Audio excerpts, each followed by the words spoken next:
この番組はご覧のスポンサーの提供でお送りします。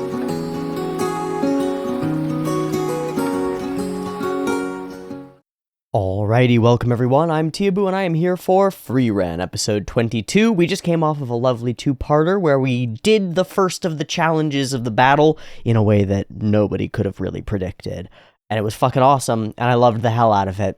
I get the inkling or the feeling or the impression that this next coming episode might be a bit transitional. I'm sort of getting a feeling as we head toward episode 22 out of 28. I'm getting a vibe for where the last half of the core might be going. It seems like there's plenty more to do in this magic exam, so it seems like we're gonna be sticking with that road up to pretty close to the end of the series, with maybe an episode of like, and off we go now that we're registered, or some other complication, like maybe Serie makes things hard for us, or something else weird happens. Regardless, we're getting up to the point where, like, we've seen so much more of the, we're so much further past the halfway mark than we've been before. That seems obvious, but it feels like we're closer to the end than we are to the middle, you know? Which sucks, because Frieren, it doesn't go on forever. We can't just stay in this world permanently. I was kind of hoping we could just stay in this world permanently and I wouldn't have to return to normal anime. You know, the terrible, awful stuff that still looks really good and feels really good, is really fun to watch, but just doesn't transcend space-time to make me feel things. But we still have plenty more to go. It's too early to be mourning the loss of something we haven't lost yet. That is a tendency that I sometimes have, that I've had to watch out for myself. I noticed it when I had my first dog and I started to like realize that she was getting older. I'd spend time like in mourning while the dog was right there, while I was like loving her, but I was all sad. And that's not a great way to go forward in your life. It's like, you got to cherish the things that you have while you have them and ready yourself for the morning that will come, but don't do it preemptively. Don't give yourself pain early. It doesn't help.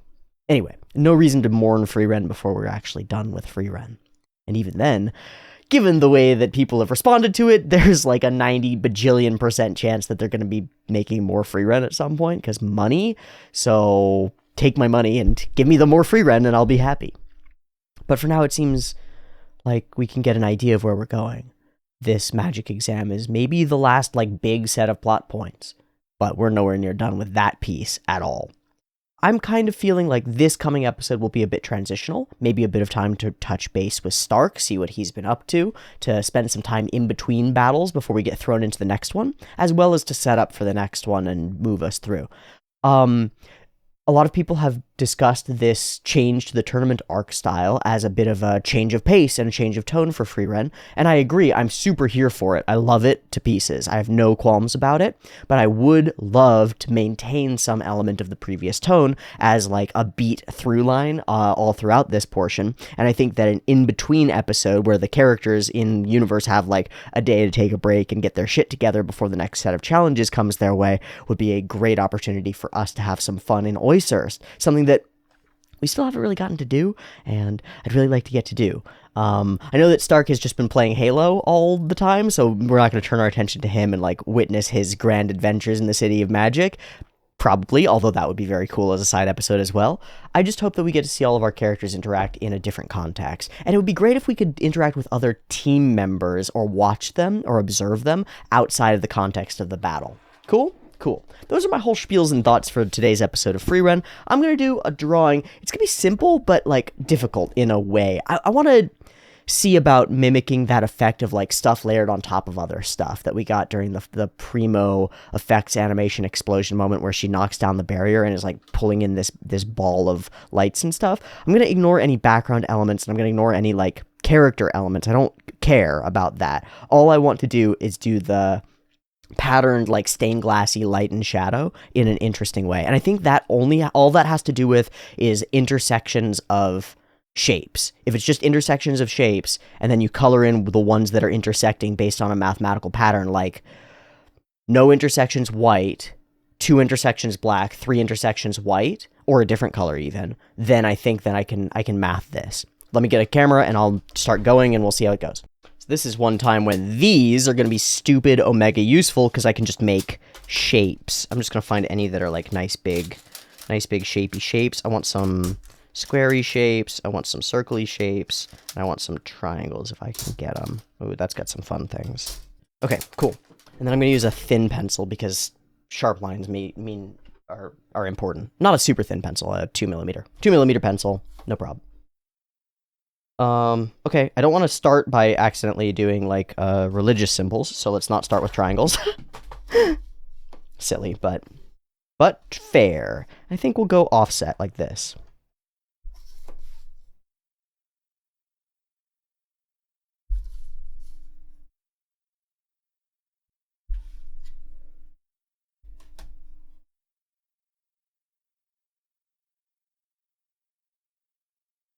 Fun. Okay, I mean, silly, but fun. Okay, 2 overlaps, dark. Do all the 2 overlap portions. It's funny, this is the kind of art that gets done very often when people are starting with digital tools. I actually have art like this that I made when I was very young in probably Microsoft Paint, I assume. Just taking different shapes and using the setting to allow them to all be see-through, and then just going in with the paint bucket tool, and filling in different aspects. It's actually almost identical. But there is something very different about doing it by hand. I think I would like even more crossover. Because, like, only 3s are, like, here,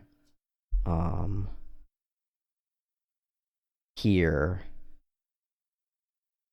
Okay, so I'm going to add some stuff just to give myself some room to do that.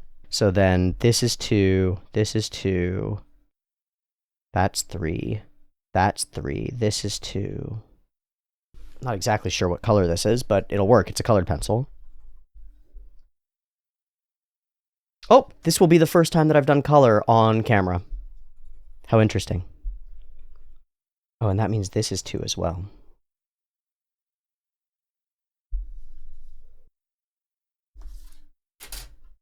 That feels really cool. That feels really cool. Okay. That piece down here in the bottom right-hand corner is the first piece that feels right to me.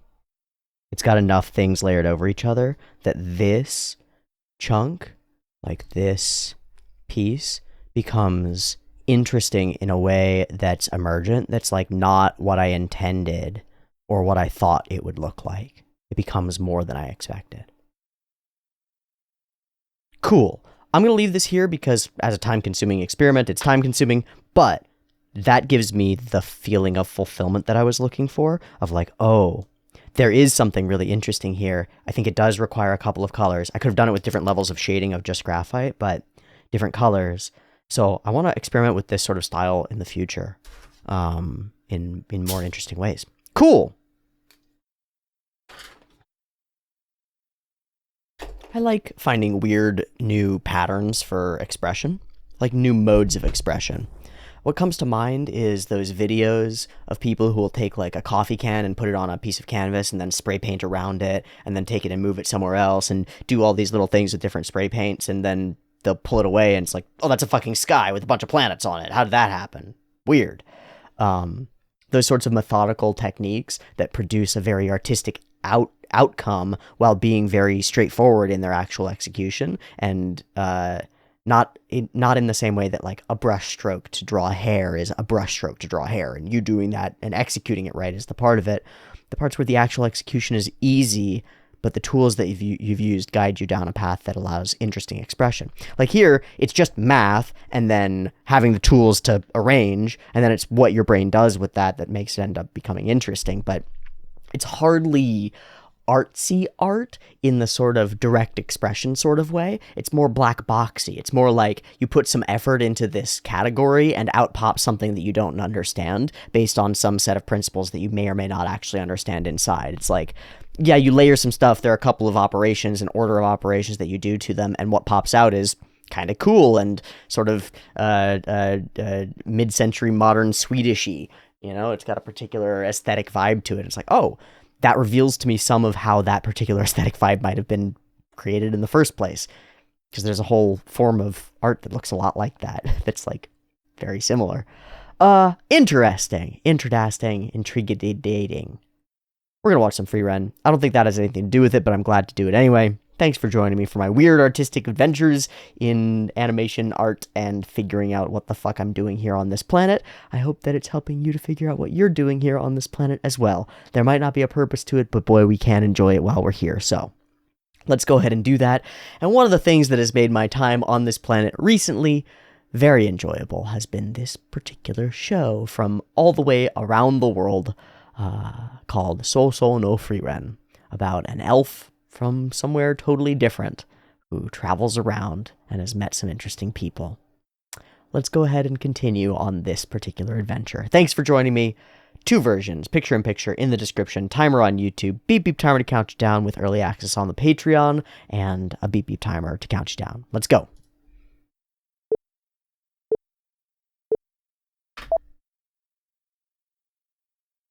Victory!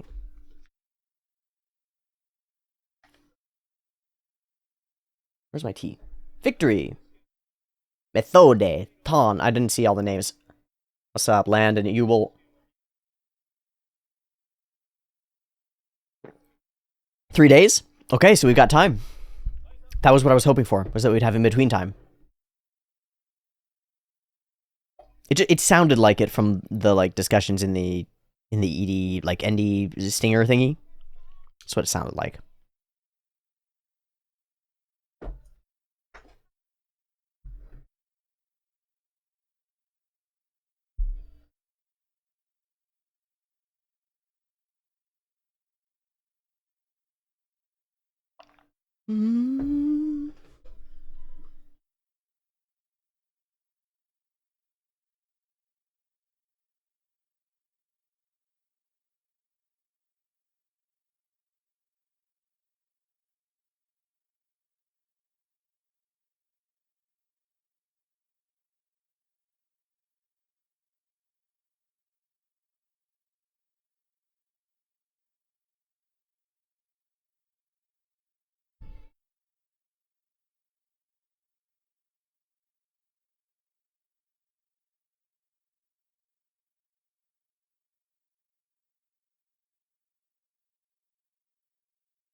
Oh yeah, we already saw that.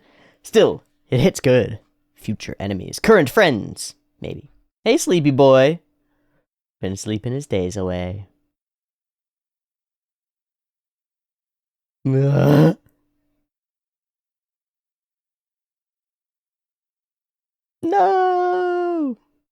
My peaceful days are over.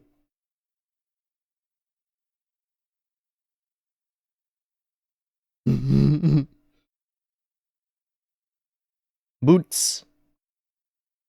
Maybe we will be Stark focused, unless it's Frieren on the other side of the door. This is a cool cut. Oh, hello. They're back. Mom!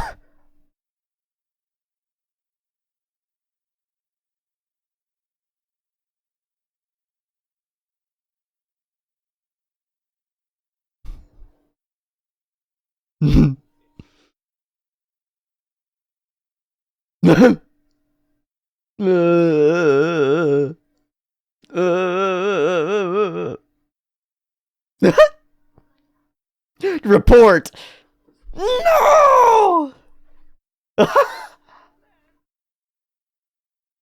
Oh, it's too cute. It's too cute. It's too cute. Oh my god. Oh my god. They're married. They're married. So Fern is mom, huh?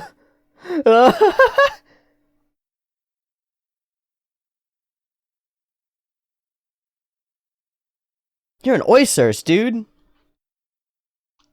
I wonder if it's still around. I hope. 60 years? 80 years.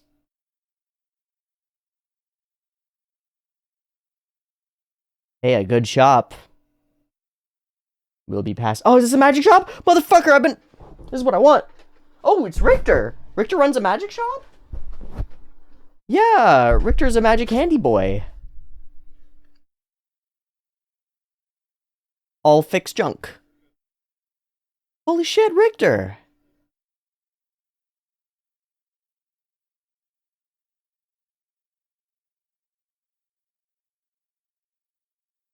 Oh. Sugar cubes? He's been here since he was little. Still a kid. Yeah! What is this? We're gonna, ah! Yeah, you like them. You like them. Eat that damn candy. Oh, hi there. Donuts. And we're not friends anymore. We're not allies. Oh, I see.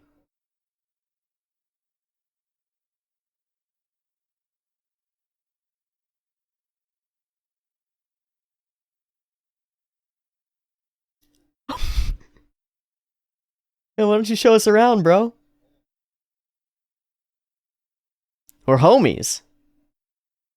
Let's call it donut. Let's go. Let's go.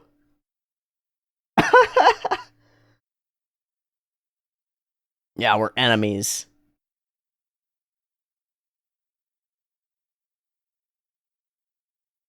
We're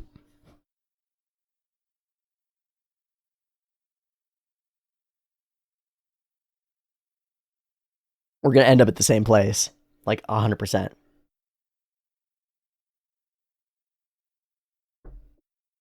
It's the same place. Let's go. Future enemies, current allies. And friends. Atarimaeda. Dope. Let's go. Oh, hi, Land. You gonna run into Yubel and get murdered in an alley? Also, is this the real you? I doubt it.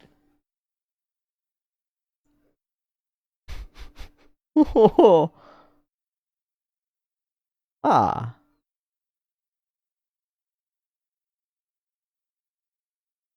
Oh, jeez. All right, kitty. Fine. Oh, hello.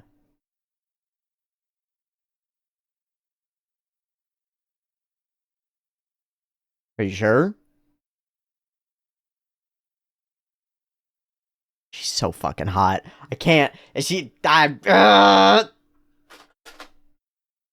little. Fuck.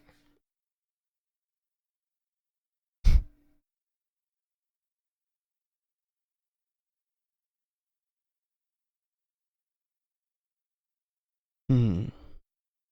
Hmm.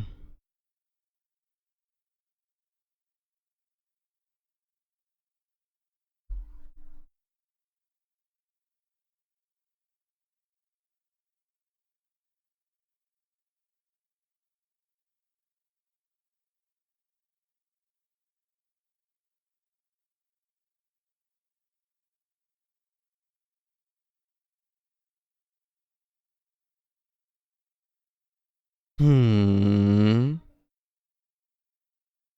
I wonder.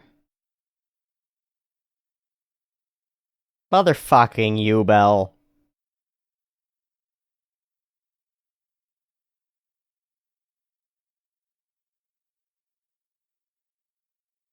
She just gonna tell us this? She gonna try to murder us?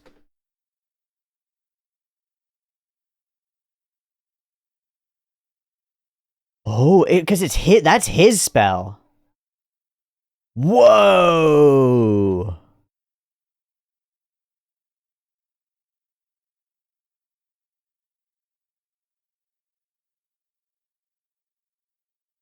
Ah. I'm waiting for another clone to walk out.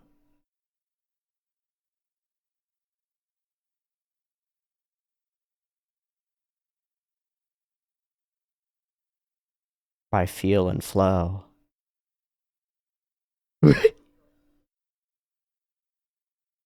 Yeah.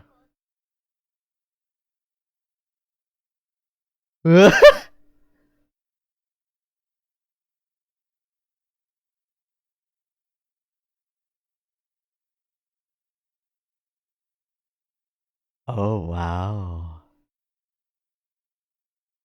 Oh, wow. Very calmly played, Land. So fucking hot! That's so... Ah! So spooky. So scary. Horrifying. I want one.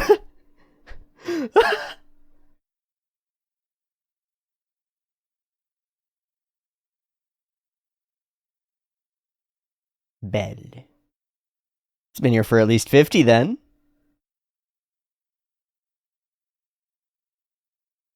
That's cool.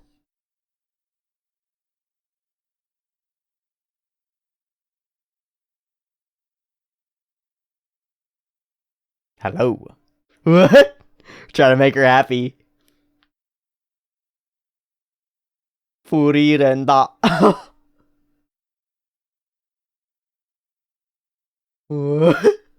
You're allowed, Fern. Yeah. Thank you. Thank you, Dankin. Thank you very much. Yeah, why would we butt heads in here? Holy shit. That's a big boy.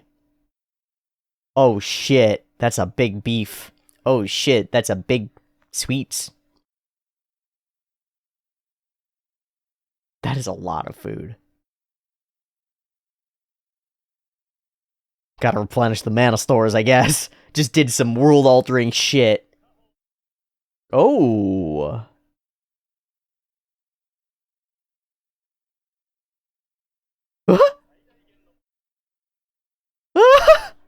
Do you have an all-time free pass card? Like a Wendy's softy, whatever they're called? Frosty? That's so much steak. Mmm. Things that disappear over time.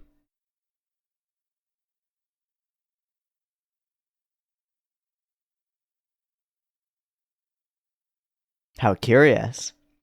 I wonder what it is that made that happening. Or made that happen.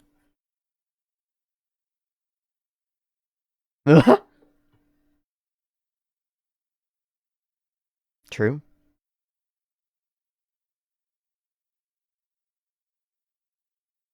This guy's cocky. I love him.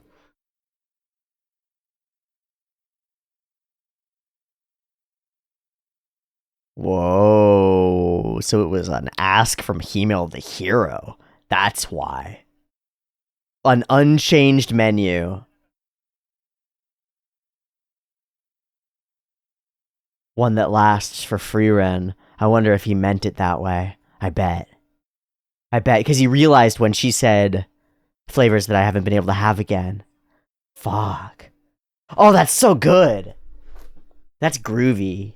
That's groovy, juicy, saucy, yum. No! Still pretty good, though.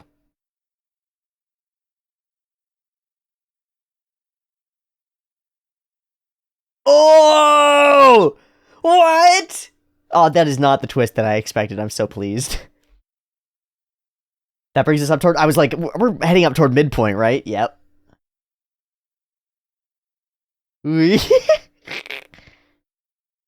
Uh-huh. Oh, they're here too. You seem like a big boy who needs big meals. Yubel's like really interested. Oh, jeez. Oh, she's... What's money?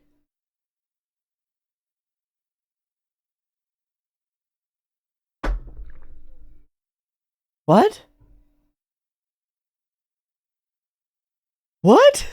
Who are you?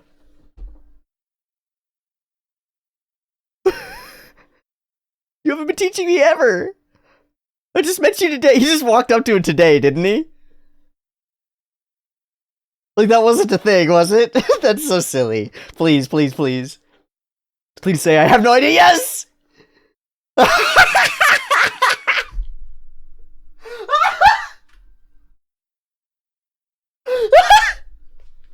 I'm ruined. I'm ruined. I'm ruined. I'm ruined. I'm ruined. I can't. Oh, Jesus.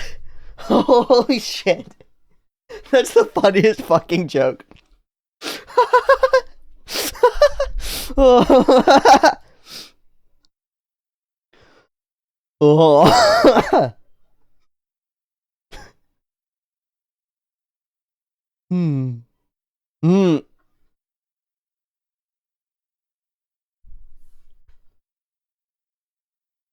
Damn, that's brutal. Intermittent explosive disorder is a real thing with a real name that's really manageable.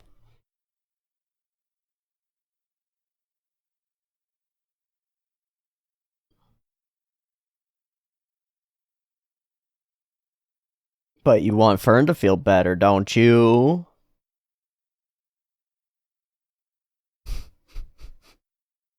That is not the road. Come on, learn from Sign. We did this before. Huh? Bring me tasties. Now. Now?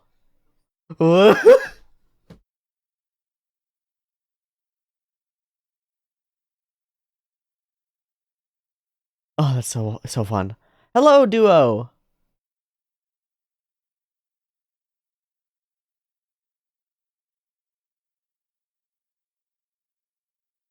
Hey, scarf. Oh, is he just robbing people? No, okay. I'm wrong. I'm glad. Is he recruiting? Oh, he's gonna recruit Stark. Maybe to fight? Maybe to spar with? They're gonna find Stark. Oh. Hello, duo. Cute, cute, cute, cute, cute, cute, cute. They just need to be dating. Cool? Not cool. What? She's got a full, like, Fujo's dream sequence of hot boys.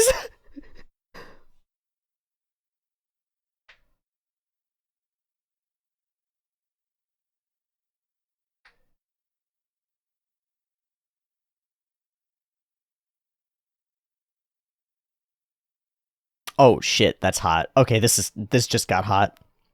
What the fuck? I don't have to put the Yuri goggles on, but I'm gonna lock them in. Yay! Keep the flow.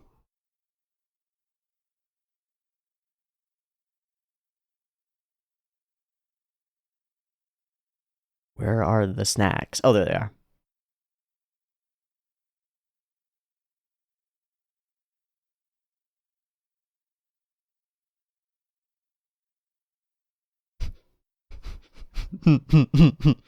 Nope. Oh shit. Oh, that's scary. That's so fucked up, Fern. It's a test. That's so fucked up. This is bad. This is bad communication, is what we would call this. Fern, you suck.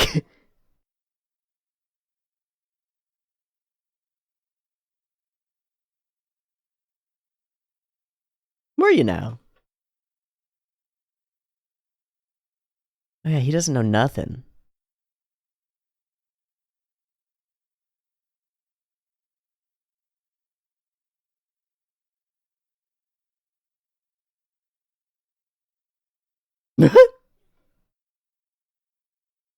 I'm waiting for that to become very interesting. Oh, hello. You're a warrior.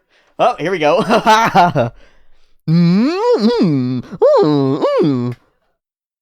He'll do. He'll do. What have you just been recruited for?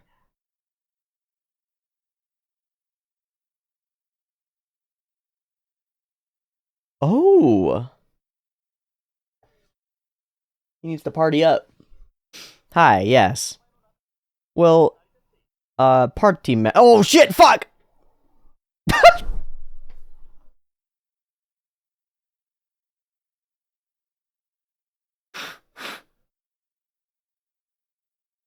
Hmm. That's true, he is. I wonder if we'll go watch the Frisser fight.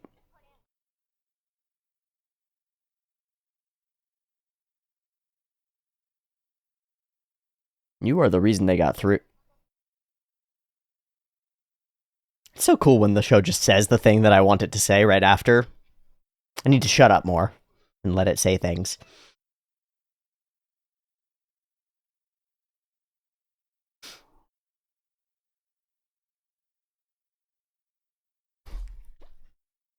Such a cute little thing. Fuck. Tiny child!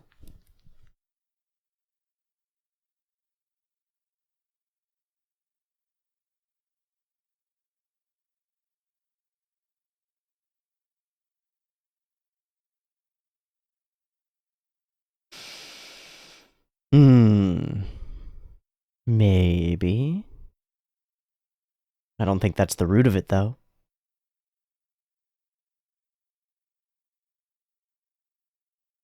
Hmm.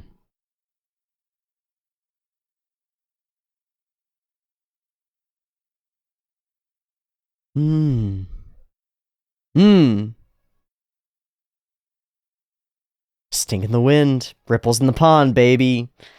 Alright! Hey, we get one episode in between to nail down our core themes again. This is exactly what I wanted. That's exactly what we needed.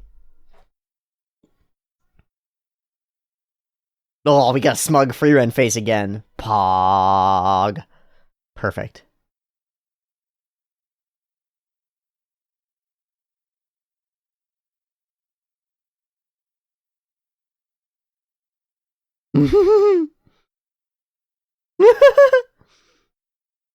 Nope, already happened.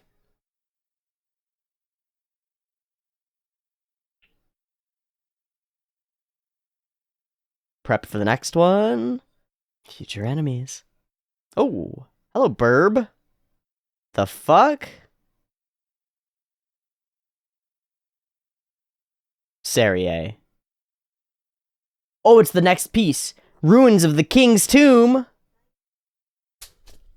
We're doing a dungeon crawl. Who's the proctor?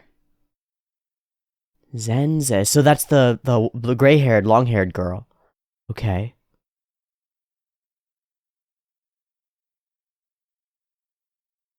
No successes, no successes. Well, looking forward to being the first, eh? Oh yeah, everybody gets their letters and we build up to it. It's perfect. This is perfect. This is perfect. I love it. I fucking mwah. I haven't seen. This is an episode that needs to be done in like every show, and no show has nailed it the way that this show just nailed it. This is the transition interim episode. Who the fuck are you? I don't even remember you. I remember you. I definitely remember you. Good job chillaxing. Why? That's not cool. Oh, they got it. Good job. He's getting friends. The thing the old man said. Okay. Okay. Hype.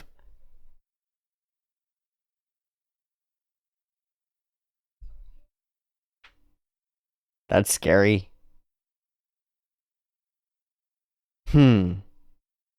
So, even the violent one finds Sense's pacifistic test more scary. That's cool. I'm so excited. I'm so excited. This is it's just gonna be this episode for today because it is perfect for what it is. And most of what we talk about for this is gonna be how perfect it is at doing what it's supposed to be doing. I'm so impressed. I continue to be floored by the subtleties of Frieren's production, and how it's put together and how they've made decisions around it. It continuously impresses me.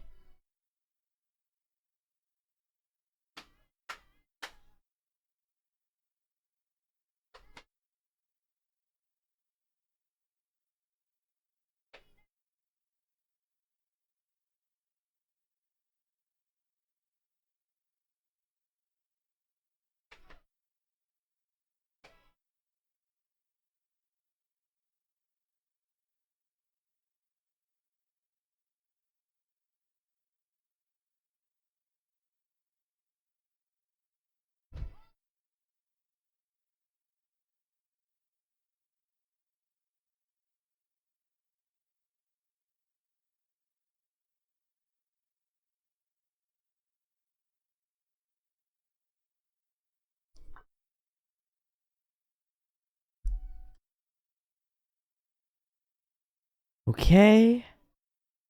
Gargoyles. Brutal. Demons. Monsters. Mapping the dungeon. Fuck, it's a dungeon. Sick.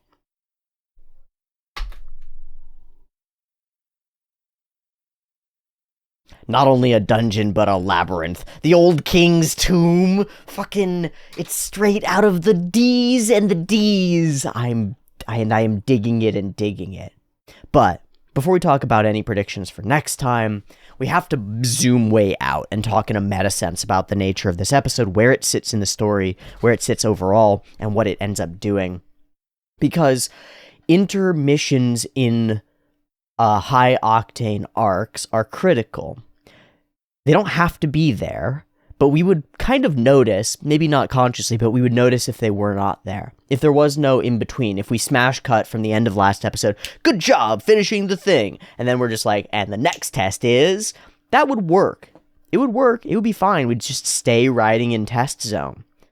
But Frieren, over the course of the series, has been extraordinary at maintaining this like waveform, this ability to pull back, and most importantly here, this ability to pull out, zoom out, and remind us of what the bigger picture is. Where are our characters? What's the place that they're literally physically grounded in? Frieren's a very physically grounded show. It's grounded in places that we are. Almost every episode opens with a setting, right? A physical scene setting, whether that's on the side of an ocean where we're going to be picking up trash, or coming into the big city of Oisurst, or heading out the gates of somewhere else. It's like that always sets our scene and literally establishes for us what we're going to experience. Blizzard in the mountains, cabin in the woods, like all of these things, they establish for us where we're at. That's true, and it set us up for establishing where we were at for the tournament. For the exam, sorry. I keep calling it a tournament, because tournament arc, but, you know, it's an exam. And then we're just stuck in it, and we zoom in really far. We zoom really far in on all these individual character interactions throughout the battle sequences. We zoom really far in on Yubel and Land and all that stuff against each other, on Yubel versus Yubel, on Frieren versus Denken, on all these, like, little intricacies and elements. And then we're just going to jump from zoomed in to zoomed out at the start of a new battle sequence. We got to zoom back out. How? Well, start with where we were at, the end of the thing. From there, give us a timeline. We got 3 days to rest and prep and everything. And then end the episode with bringing us all back into it by having everybody get these letters that notify us of where everything's going to be. So the episode starts zoomed in, right? And then expands out and starts to zoom back in at the end, giving us this feeling of movement toward the next episode that's like, okay, and next episode will be in the process of zooming in on this one thing. And so if next episode starts at location for the next trial, we're there for it and we're ready, because we've touched base in a lot of ways with our core character interactions, our core themes: memory, passing things on, things staying the same, things remaining from generation to generation, growth, learning, finding new things, as well as new themes, new tasty things like new friendships, which happen on multiple fronts. The friendship between Laufen and Denken and Richter, like Richter is soon about it. He's like, we're not supposed to be friends, we're going to be enemies. But they're building a real relationship and friendship there that very well may last much longer. And even if they are enemies in the next stage, there are all sorts of situations where even if you're enemies with somebody, there are bigger challenges that you can fry together that will make things better. It's like, it's worthwhile to have allies, even if you're going to have to fight them. So we do all those pieces. We get to pull back and get emotional and character stuff for our core cast that has been separated and split out. We get to bring them back together, recoagulate, and get that moment of rest. It feels like a moment of rest, like a pause, like a beat, like a breather, like a break. Like we step back and then we're ready to step back in and re-engage at full throttle. Where I don't think that it would feel right if we just stayed at full throttle through. I don't think it would feel right. And so this ends up being pivotal and crucial. I think there's a real temptation in writing and directing to just stay with the tension that you've got, because why would you want to dispel the great tension that you've built?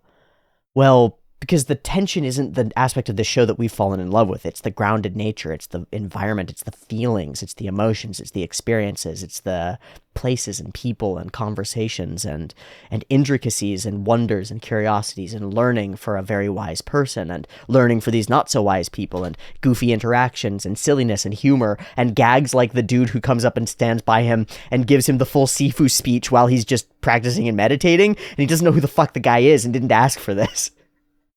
Magic, lovely. But it resets us. It's like an oil change. It gets us ready for the next 10,000 miles or whatever. We're ready to go. We get to turn back to this. I love the opening sequence. I love the slow pace of it. I love this shot from under the bed as he gets each shoe on, and then as he walks forward, tink tink. It's so nuanced and so smooth and so groovy. You know that it's evening. Just caught by mom. Just absolutely caught by mom. Looks like we'll be spending the day making Fern happy. I love seeing into Richter's world, you know? Didn't know what Richter's deal was. Richter dresses pretty nice, right? I thought Richter was like a young, like, low-class nobleman or something like that. And he might be, but not really. He's working in this little, it's like an antique magic shop. It's got all sorts of gadgets and gizmos and wands and canes and stuff. It just seems pretty cool, but he's also fixing this lamp seemingly not for pay. We don't see money exchange hands. Thank you as always, Richter. This grandma has been there many times. Yeah, this is a shoe, and I don't know what that sign says. Repair, probably. Shoe and repair and stuff. It's just like an all-purpose generalist shop. And he hasn't just been there for a little while. He's been there since he was a kid. And he's been running the shop since he was a teenager. He took it over from his parents. There's a lineage there. There's something that's been passed on. And it raises questions. Why is Richter trying to become a first-class mage? Maybe he wants to be bigger than this little shop. Maybe he wants this shop to boom. It's unknown, but it's curious. It's a wrinkle that I didn't expect from him. You know, I see his outfit, his maroon sort of overshirt coat thing, and it's like young, moderate nobility, not dude running a pawn shop, not physical get your hands dirty magic type guy. Very interesting. Great to meet these two again. Like, I love the banter. A crazy old man dragged me into a fist fight, and then we're looking for a particular restaurant. I also love Laufen's like, you can't have my donuts. What are you thinking? You can't have my donuts. And their relationship really is becoming grandfathery, granddaughterly. I wonder if that will be tried or stressed or strained come this next trial. I don't know. Cute cat anime. It's a cute cat. It's fucking cute. That's it. It's fucking cute. This one that hisses at him is also cute. I knew Yubel would be here. Okay, there are so many moments in this that are just like so fucking cute from her, and the fact that she's murderous turned them from cute to hot. But they're just cute. It's the hands behind back and the fact that they actually draw in the lines of her shoulder blades as she sort of saunters. Fucking amazing. I can't. It's unfair. I can't rationally consider scenes that contain Yubel in them. It's not allowable. But her explanation is true, and it's a layer to her that I didn't expect. Empathizing with someone is something that she can do. And there's a reason to do it. It's very interesting that, well, how would I put it? Yubel strikes me as a person who, before this episode, I would have said would have a very difficult time empathizing with anyone, based on my belief that Yubel is likely somewhere on the ASPD diagnosis umbrella, somewhere in there. And one of the key traits of people who have antisocial personality disorders is a lack of empathy or ability to empathize with others, especially around feeling their pain. But her difficulty doing it is the thing that actually like manifests as her power. It's a thing that's very challenging to her, but not impossible. She doesn't seem to be diametrically, like, structurally opposed to it in the way that I sort of suspected. Instead, it might be something that's layered in via trauma or experience or something else later, because she is capable of empathizing with people, and doing so is the thing that gives her power, gives her genuine treasure, genuine growth and gain. The most, like, cool thing for her to be able to do is to empathize with somebody, because it lets her learn from them, and she can't learn from them if she doesn't empathize with them. So the hardest thing for her, again, she says, it reveals a lot about your personality, what kind of powers you have. What does it say about Yubel that her power, the murderer's power, is the power to feel what someone else feels? There's another kind of empathy that is emblematized or exemplified very well by Elsa in ReZero. Elsa in ReZero strikes me as an empathetic serial killer who actually enjoys feeling like she feels the feeling of the knife cutting through flesh, like likes the pain being caused because she likes pain, like is fucked up in a different way. There's like an empathy feeling going on there that's weird and kind of fucked up, but it's very different from what Yubel has. She seems to be able to actually empathize and actually see things from other people's perspective. It seems very challenging for her. It seems like she very often will be projecting herself onto them, like we talked about in the last episode. What hells have you seen that have made you this way, right? But in order to make her power as good as possible, she has to empathize with people in order to steal theirs. How cool is that? How cool is that? So she has this ulterior motive toward getting to know people, but it also reveals something about her true nature. Her true nature is someone who wants to understand other people, whether that's in a sort of Siler from Heroes, take them apart and see how they work on the inside kind of way, or a genuine desire to get to know people is kind of unclear. But when she looks at Land, it feels very much like it's a genuine desire to get to know somebody. And his complete blankness, his nonplussedness, his willingness to just say, well, if you're going to kill me, just kill me, get it over with. His emptiness, in some sense, has made her really intrigued to the point where she's actively and intentionally flirting with him. I understand you a little bit better. Oh, don't follow me. Too bad. She's following. A cool little restaurant. Some cute meals. They look dope. I mean, food. It's food. The giant steaks plate is just a vibe. Fuck yeah, Frieren. And then this guy. I can't help but be reminded of the restaurateur in JoJo's in Moriocho in part 4. Just because of the cockiness and the like, my food is the best in the world sort of vibe. But man, there are some nuanced elements to this that bring us back to our core themes. The things being passed on, this sort of arrogant belief that his flavors will remain unchanged for hundreds of years, that Himmel sees Frieren complain or mention that there are many flavors I've never been able to experience again, which makes sense, right? Cultures change. People forget how to make gulab jamun. Like, how are you going to get your gulab jamun if nobody knows how to make it? You're fucked. You're fucked. So instead, Himmel asks for this place to stay the same. They try to leave their mark by changing the flavors of past dishes. Oh, I see. Instead of allowing their flavors to stay the same. No worries, we can find other, more delicious flavors and make them last. So then I shall do what no chef has done before, and my flavors will live on.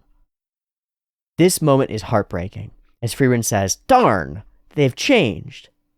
But then smiles and says, I guess I don't have to go look for tastier ones. I've found them here. It's way better now. What an interesting thing. The desire is for things to stay exactly the same, but change can often be good. Even when it's unexpected. How interesting. It's such a relatable theme or idea to me. So often, well, it happens a lot to the people who interact with what I do. Maybe less often to me, but going and rewatching a show is very much that same idea of like going back to a place and it being the same. It being the same as it was before. That nostalgia for a place or a thing or something. In this case, an emotional space for a show. But it isn't the same. Even if it was identical, and with media it is, you're different. And so we come to the Herodotus, I think it's Herodotus. Is it Herodotus or Heraclitus? The quote about the river. It was Heraclitus! Shit. No man ever steps in the same river twice, for it is not the same river, and he is not the same man. Change is eternal and inevitable, and everlasting. Even for someone like Frieren, who we might say, compared to humans, is unchanging, unaging, she changes dramatically. She could no more step into the same river as you or I could. For Frieren changes, and so does the path of the river. But that's okay. That's okay. Clinging on to things the way that they were is no way to live. Life is a process of changing, of growing and being and dying and falling away and being reborn. Constantly your body is refreshing its cells. Constantly pieces of you are dying off and shifting. That is the thing that makes you alive. That is the part that's life, that's living. There's no way to hold things static, to freeze them down to a moment and make it last eternally.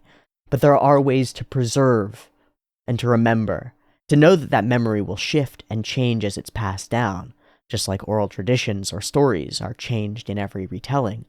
Ideas and themes change with every generation. Recipes, and even perhaps the access to particular materials and meats change with every generation.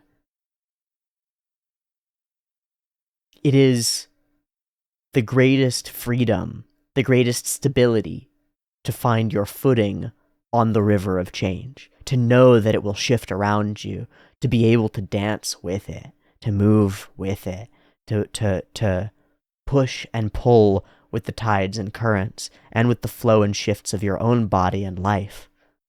That is freedom. If you want to feel trapped by your existence, try to stay where you are. Try to not change. Try to hold on to things the way that they are. Try to make everything static. If you want to feel free, let everything flow. Let everything flow around you. Your feelings, your thoughts, your ideas, your passions, your daily practices, your state of being, your place. It all flows. It all changes. No thing in this world is static. Not really. Not really. Least of all you. You're not the same person today that you were yesterday. And you won't be the same person, at the end of this video that you were at the beginning of it. That's how fast and how different we are. Like, how much we change. So, I love this. I don't understand it, but I love it. There's this desire to have that steak taste exactly the same. And then this great joy in finding out that it does not. It's a beautiful thing. All these little interactions and the little cuteness. Fucking hilarious. This is absolutely an amazing, amazing joke. The essence of martial arts getting repeated by Yubel later is also insane. There is nothing left for me to teach you. My work here is done. All right, man. Cool. So, problem. Fern is the type to let things build up until she explodes. There is a term for this, and I looked it up because somebody that I live with fits the diagnosis pretty perfectly. So I spent some time looking into it, and it is called intermittent explosive disorder.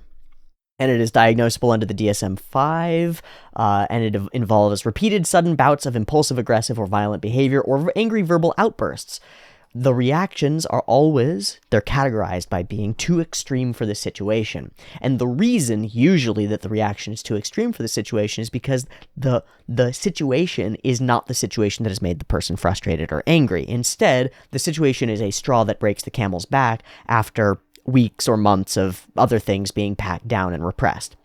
Generally, where this stems from is a person not feeling capable of expressing their emotions effectively. That is, they're scared that by expressing their anger, frustration, other feelings, they're going to push the people around them away. They're going to make themselves the enemy by actually expressing those things. So they play nice, right? They pack those things down, they hold them within, they play nice, and they play nice, and they play nice, and they play nice until they can't anymore, and then it explodes out and fulfills all their fears because they actually do become a rampaging monster without a shred of thought in their head, because they've got months of explosive pain and suffering and frustration that have built up and are just bursting through the dam all at once.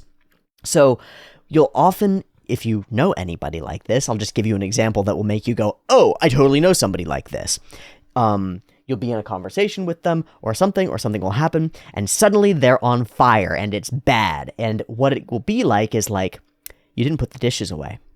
You never put the dishes away. You never do anything for me. You keep fucking taking the trash out and replacing it with the wrong kind of bag. And I keep telling you that you have to not do that. And you don't listen to me. And the sink is always not clean. And I'm the only one who does the laundry. And you were talking to that girl at work. I know you were talking to that girl at work.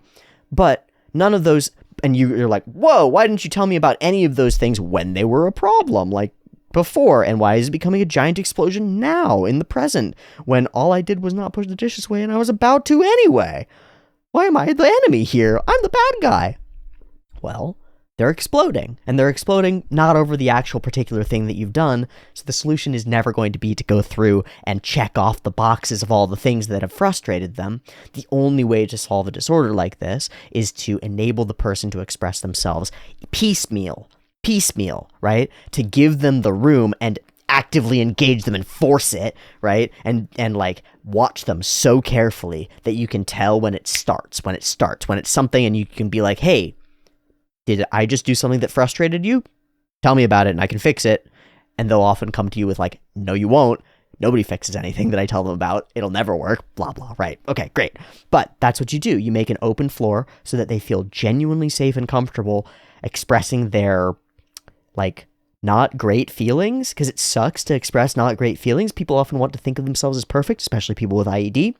Don't think of themselves as perfect and nice people don't criticize other people. So how can I be a nice person if I'm criticizing other people? Well, you can't be a nice person if you're being fake nice to them and then exploding in their face at the slightest provocation without being expected, because they're not going to be able to understand how to deal with yo ass, because you're going to be freaky and scary, and people are going to treat you like you're an abuser who's causing them trauma responses, because you're an abuser who's causing them trauma responses. Because when you blow up at people like that and they don't understand why they're being blown up against, they're being attacked. And so the whole defensive suite comes up, and it's not defensiveness, because psychologically defensiveness is what happens when you have an inordinate reaction when you're not being attacked. And this is a situation where you are being attacked by somebody with IED, because they will attack you. They will become domestic abusers. They will throw things. They will have temper tantrums. They will scream and walk away. They will do all sorts of shit because their emotions are actually out of whack and they can't coherently understand why.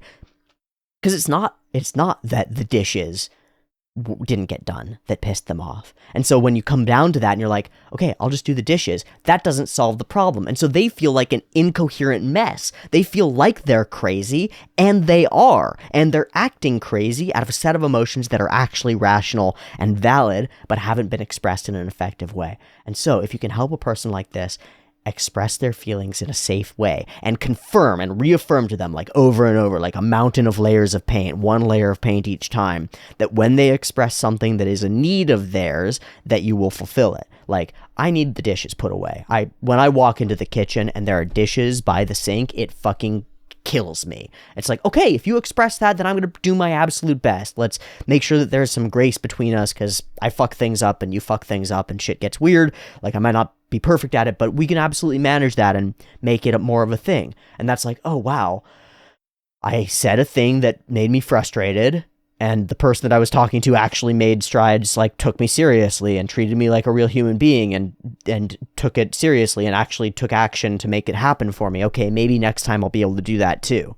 It'll take like 100 of those before it has an impact, but it might have an impact. It will have an impact. People who live with this kind of impulsive anger disorder live in fear of themselves. They live in fear of themselves because they know that their reactions are out of whack. They don't trust themselves to engage in conflict in a safe way. And that contributes over and over to the desire to tamp it down, because the only way that they feel safe is if they repress their emotions and don't act out, right? Act very safe and kind and nice. And so we get the cycle established, right? Back to being kind and nice, repressing your feelings, building, boom! And then the boom pushes people away and people start treating you like you're worse because you are, and you've been mean to them, so it's bad. And it's not always explosive either. It does often manifest in a silent treatment or some other more passive-aggressive form of behavior with like true IED, often it gets to the point where that's the coping stage, is the and then the explosion happens later. But I'd say that what we've got with Fern, where she's hitting that coping stage, that's the end stage for her. Like, she doesn't explode as much. She gets a little, like, silly frustrated, but mostly just silence. And that's as hurtful. If you've ever been in a relationship with somebody, or even around somebody who uses silence as a tool in their toolkit, it's really fucking hard to be around. To get cold-shouldered and ignored, it's like, it's deeply dehumanizing, and it feels, it's the worst. If somebody expresses themselves, at least you can understand that they're angry or what they're feeling. If somebody cold-shoulders you and gives you nothing, it's like, that's a hard red flag for me. That would be, that, like, in a relationship is a killer for me. If somebody is willing to move toward cold shoulder, that kills the relationship to me. Like, that's a hard no, hard limit. It's a requirement that I have in my current relationship, that if you need silence or no contact period or any kind of alone time, you just have to let me know, right? And let me know that it's not permanent. If you need to be alone and quiet and you don't want to talk, that's great, as long as we can have the conversation that's like, you don't want to talk right now? Don't want to talk right now. Great, done. That's the bare minimum for me. To just verge into it and stop answering questions or stop responding, go full non-responsive, no contact, it's unacceptable behavior to me. It's like, in the same way, I'm not going to try to coach somebody at becoming, like, physically fit if they're not interested, if they're not willing to and interested in it. In the same way, if you're not willing to engage in the relationship, there isn't a relationship. And if you choose disengagement as a tool or a punishment tool that you reach to in your toolkit for the relationship, that disintegrates the relationship to me. It cannot function under that paradigm. I worry for Stark here because these two are very young. Obviously, there's lots of room for them to grow, but this is not a good trend to be having, where, like, somebody is allowed to feel hurt in the relationship and then withdraw attention, affection, interaction until somebody figures out what's going on in them, not having expressed it, right? Refuses to express it, waits for the other person to figure it out, and like, makes it a game. Like, you have to figure out the puzzle of what's going on emotionally for me, and you have to figure out the puzzle of how to solve it. Fern takes all of the emotional labor of her own feelings and just takes it off and throws it onto somebody else, and I really don't like that. We'll see.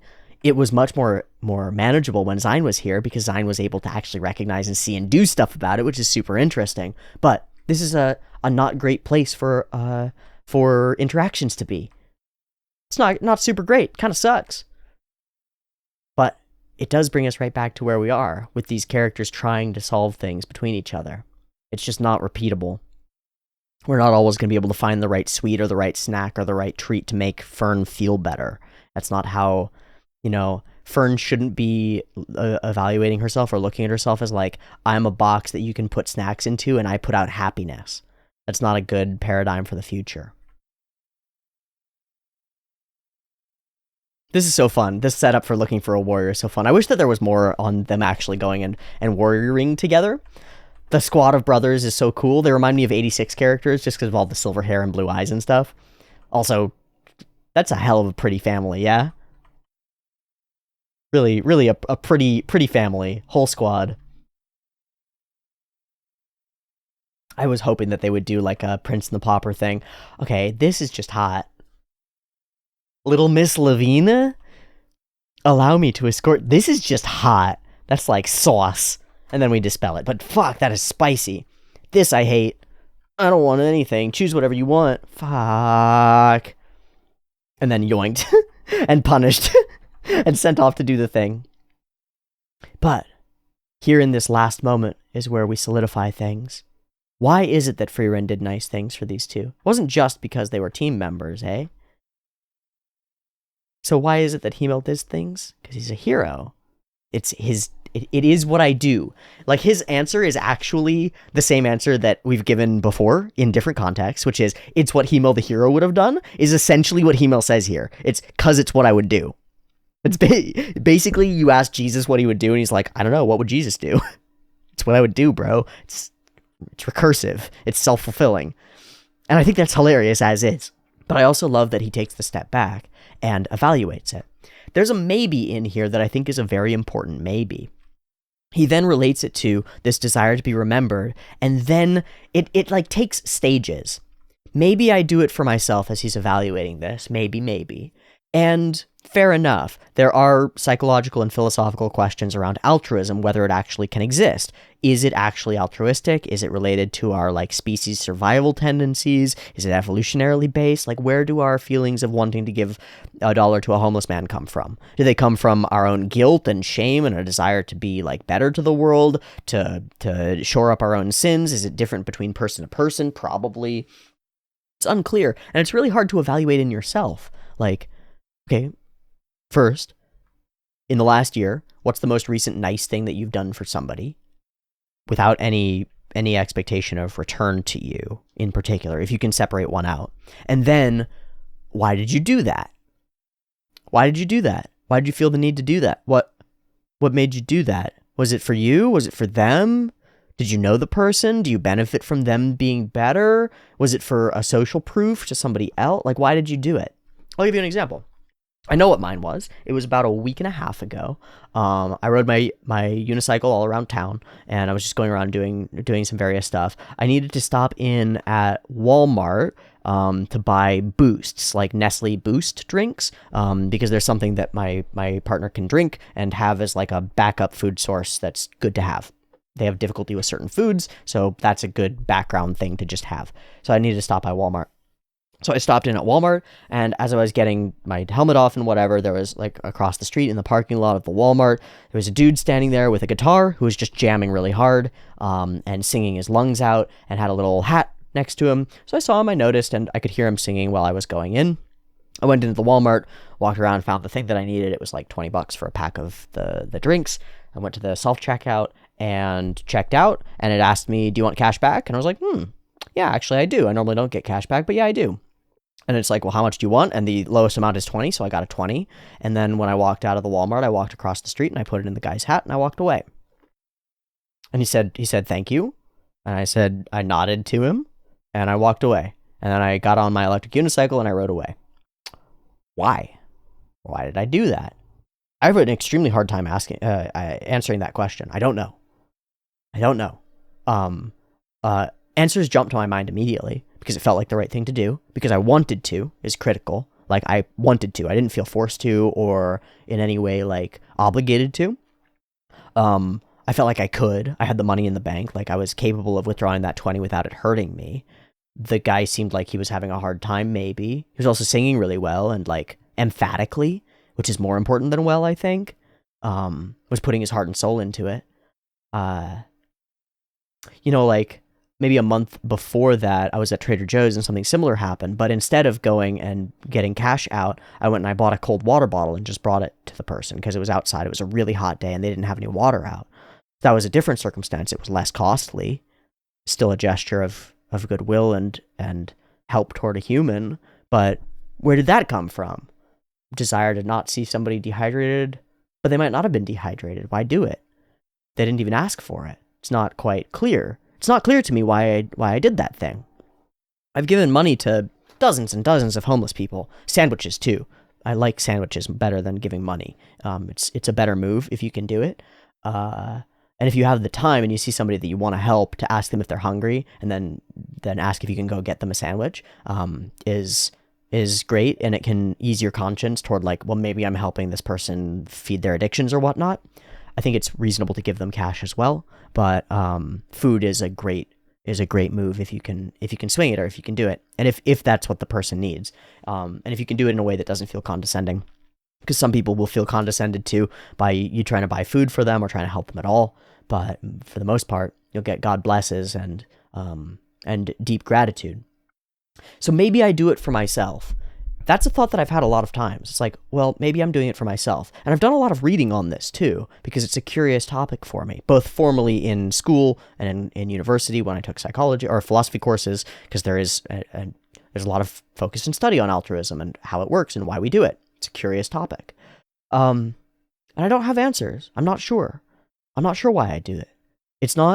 I don't think it stems from like shame and guilt toward my own privilege or the fact that I've had a comparatively easy life. Like, I've had plenty of struggles, and I don't consider myself wealthy, but just by virtue of growing up in a modern Western nation with access to healthcare and like a family who was mostly there and capable of purchasing things if they were absolutely necessary, like that's immense privilege in a way that a lot of people who have it don't think it is.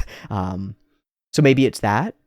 Maybe it's trying to reach out a hand to my fellow man. Maybe it's that it makes me feel like a better person. I don't know.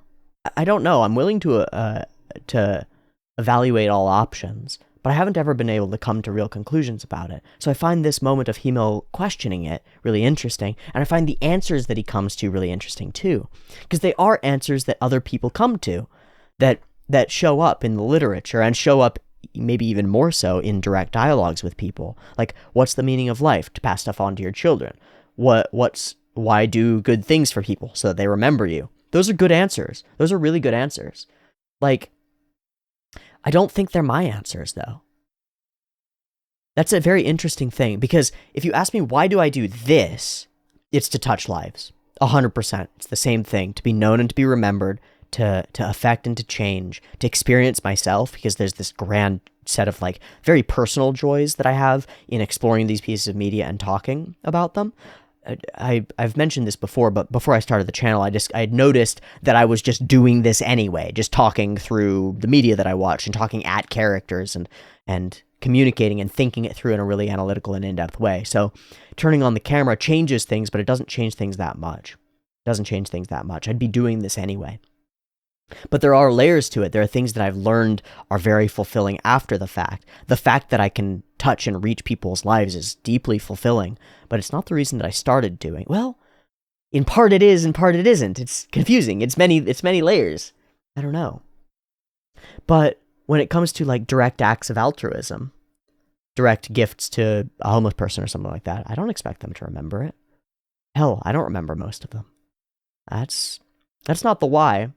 Maybe to have a ripple effect or to impact their lives, but mostly I don't expect that getting somebody a sandwich or even giving them a $20 bill is like really going to upset their current state of being. It's quite possible. You never know. Sometimes a little bit is a lot for somebody. And that's part of it too. Whenever I feel like something is more valuable to somebody else than it is to me, I feel a distinct urge to give it to them because it seems like a no-brainer, right? I like to... Maybe that comes from being broken. Maybe that comes from being awake in like a Buddhist context or having hit that point before, having this sort of non-dualistic relationship to reality and the universe and other people. Maybe, I don't know. Maybe there's this element of me that sees overall net positivity or good overall in the world as something that is a part of me. Like, I'm not separate from others. I'm just one of us. So doing good for any of us does good for us. It is good. Or to bring it to a Christian context, anything you have done for the least of these, you have done to me. Lord, Master, when did we save you? When did we see you hungry and feed you? And Christ's answer is, whenever you did these things to the least among these. There's this possibility, and I mean that, I think of that metaphorically, I think of that allegorically, I think of that as for a person who is awake to the nature of being a single entity amongst a sea of humanity, the sea can outweigh the individual. The desire to do things, to sacrifice the small self for the larger whole can work logically. Like, I don't understand how, but it does. Like, it feels to me more like I took that $20 bill and put it in a collective bank than it feels like I took it out of my bank and threw it away or gave it away. It feels like I put it somewhere that I still have access to, even though I don't. It feels like it paid me. It feels like paying me. Like casting my bread upon the waters without expecting it to return, but with the knowledge that it will. Weirdly. It's a strange thing about types of faith. It's not faith in religion, and it's not faith in books, and it's not faith in anything. It's faith in people. It's faith in us. The us that I get to be a part of. To be known and remembered by others, perhaps. For me to come back around to me, perhaps. That's probably enough. Yeah, it's probably enough.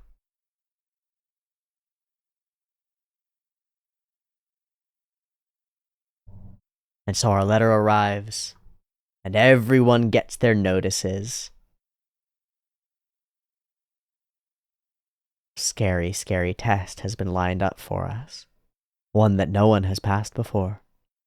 And we're going to get to go dungeon diving. I wonder if there will be mimics. I'm sure there will. Okay, what a fun episode. I think, so that we zoom out again a little bit, I think that the way that this episode zooms out reestablishes our character dynamics, touches on our core tone and theme elements, brings us all back together, and manages to keep us... It puts us in a limbo, in a waiting room between episodes.